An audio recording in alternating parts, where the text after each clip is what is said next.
How much are you guided by your faith? Is your faith everything? Yes. Wouldn't be guided by anything else. I wouldn't understand that. So every minute of your day, you're guided by your faith.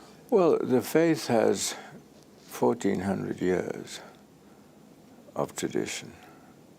It has been exposed to so many different situations that there's practically no human situation unknown to it, although science is changing things today.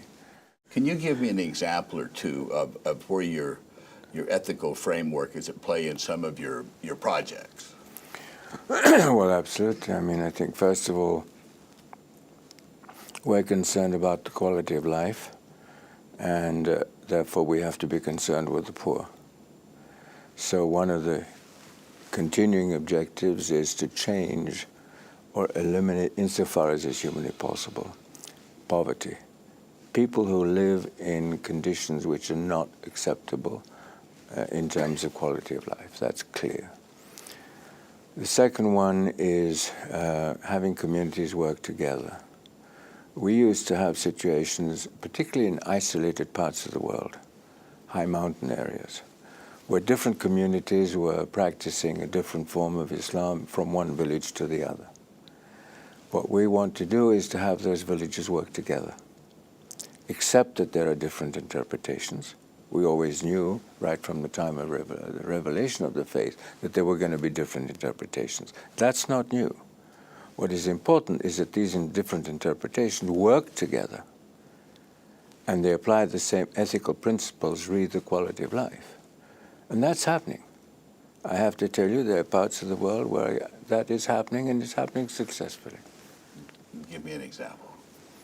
Central Asia, high mountain areas, communities who live in villages, who've never gone from one village to the next, but you suddenly find that they will share a microcredit program, they will share the distribution of grain, they will share the knowledge of new commercial activities.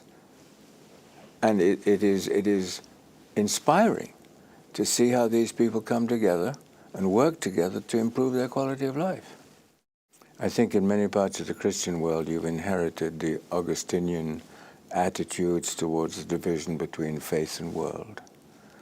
That's in direct contradiction to Islam. We are required to act in our worldly lives in a way which is in keeping with the ethics and the premises of Islam. So we are not allowed to make that division. Indeed, if we tried or attempted to devote the totality of our lives either to one or the other, that in principle is not acceptable in Islam.